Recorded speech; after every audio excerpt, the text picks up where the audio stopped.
శ్రీమాత్రే నమ. జై గురు దత్తాత్రేయ నమ. ఈ వీడియోలో మనం కుంభరాశి వారికి 2026 మే నెల మాస ఫలితాలు తెలుసుకుందాం.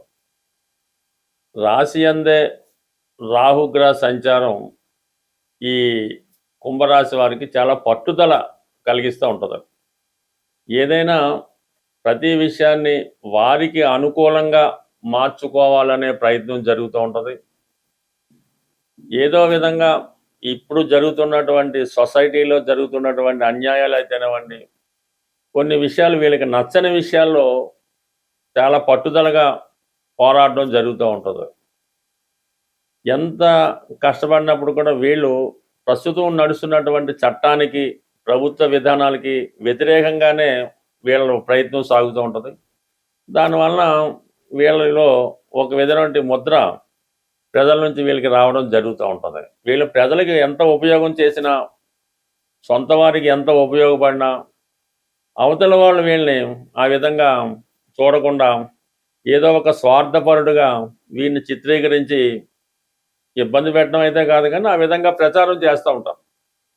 ఇతని యొక్క మంచి అంతా కనబడదు.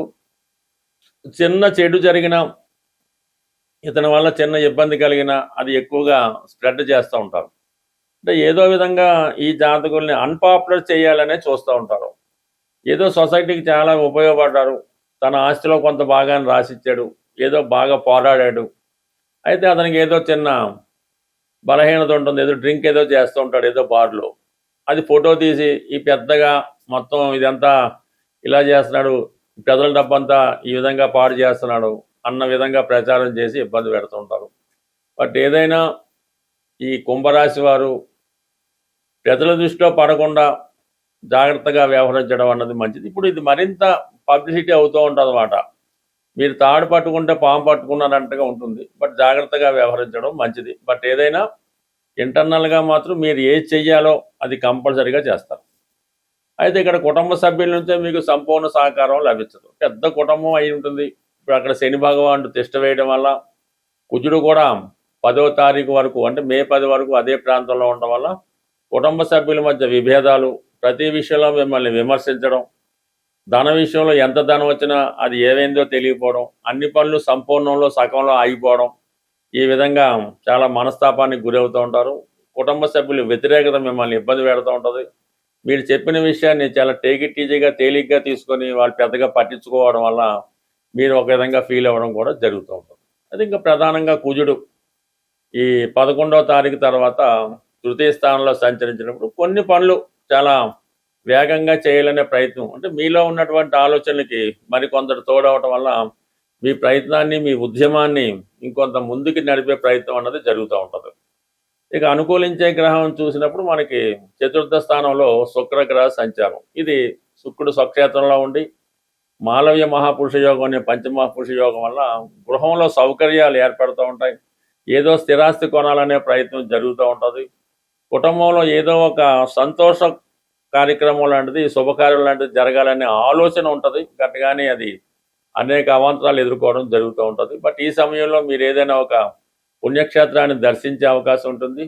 పెద్దల పేరుతో ఉన్నటువంటి స్థిరాస్తి మీ పేరుకి మారే అవకాశం ఉంది. లేదంటే మీకు పెద్దవారి ద్వారానో, ప్రభుత్వం ద్వారానో ఏదో ఒక స్థిర నివాసం లాంటిదో, గృహం లాంటిదో ఏర్పడడం జరుగుతుంటుంది. కనీసం ఒక వాహనం అయినా ఈ సమయంలో మీకు లభించే అవకాశం ఉన్నది. తర్వాత ఇంచుమించుగా 14 మే తర్వాత శుక్రుడు కూడా పంచమ స్థానంలోకి వచ్చి అక్కడ గురుగ్రహంతో కలుస్తాడు. ఇది ఒక విధంగా మీకు చాలా వరకు ఆర్థిక లాభాన్ని, మనసులో ఉన్నటువంటి కోరిక నెరవేరడానికి చాలా కారణం అవుతూ ఉంటుంది. అంటే ధన లాభాధిపతి 5వ స్థానంలో ఉంటూ శుక్రగ్రహం కలిగడం వల్ల ఇది గొప్ప కలయిక మాట. పిల్లల యొక్క భవిష్యత్తు కోసం మీరు ఏదైతే ఆలోచిస్తున్నారో అది జరిగే అవకాశం ఉంది. అలాగే చాలా వరకు మీరు ఏదైనా సంతానం కొరకు ప్రయత్నం చేస్తున్నా ఆ ప్రయత్నాలు చేసుకోవచ్చు. అలాగే ఉద్యోగం మారాలనే మీ ఆలోచన కూడా చాలా వరకు ఈ సమయంలో నెరవేరే అవకాశం ఉంది.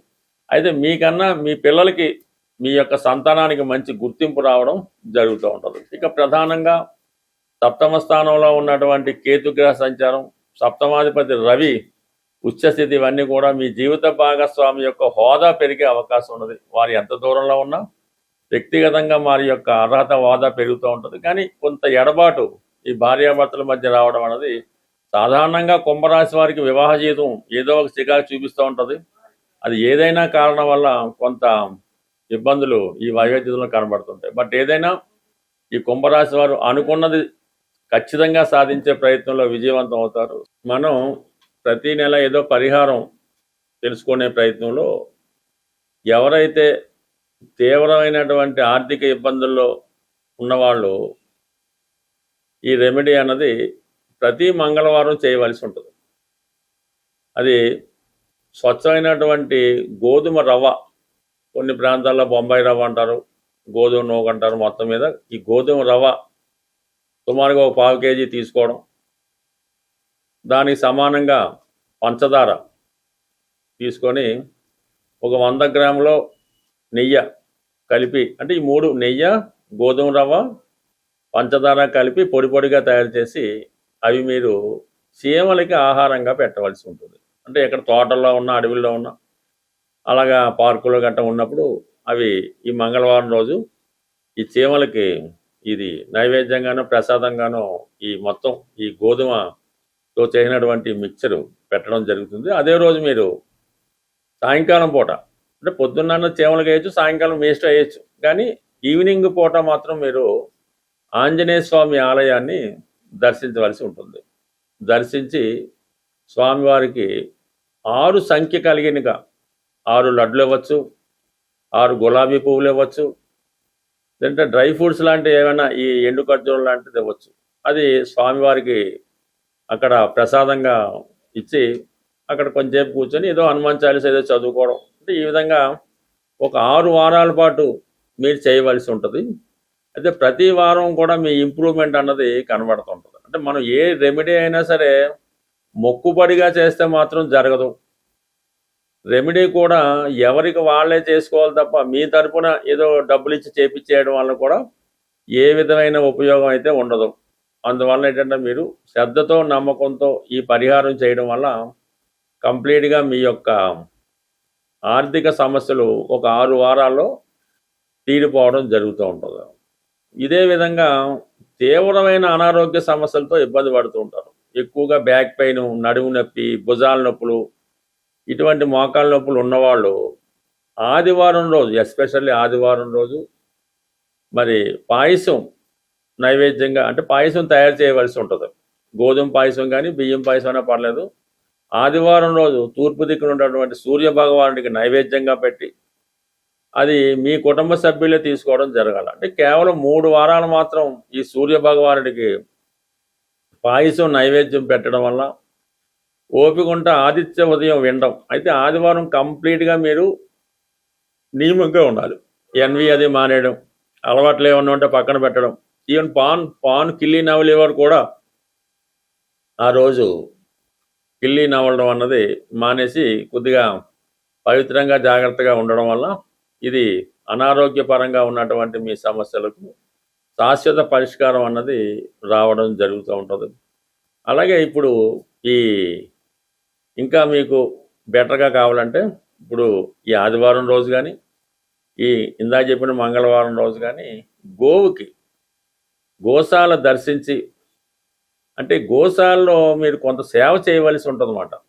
అది అక్కడ ఉన్నటువంటి శుభ్రం చేయడం, శుభ్రంగా ఆవుకి స్నానం చేయించడం, కాళ్ళు గది అంటే గోసేవ చేయవలసి ఉంటుంది. గోవికి నచ్చే విధంగా మీరు ప్రవర్తించడం వల్ల, గోవికి కొంత ఆహారం తినిపించడం వల్ల కనీసం ఒక 40 నిమిషాలు, గంటన్నా ఆ గోశాలలో మీరు కాలం గడపడం వల్ల మీలో ఉన్నటువంటి నెగిటివ్ ఎనర్జీ లాంటిది, దుష్ట శక్తులు ఏమైనా ఉంటే అవి కంప్లీట్గా వెళ్ళిపోయి మీకు ఒక మంచి స్వచ్ఛంగా రావడం జరుగుతుంటుంది. మంచి గాలి పీల్చడం వల్ల మీకు మరి అది స్వచ్ఛతగా ఉంటుంది. అప్పుడు మీకు భగవంతుడి యొక్క అనుగ్రహం తొందరగా లభిస్తూ ఉంటుంది అన్నమాట.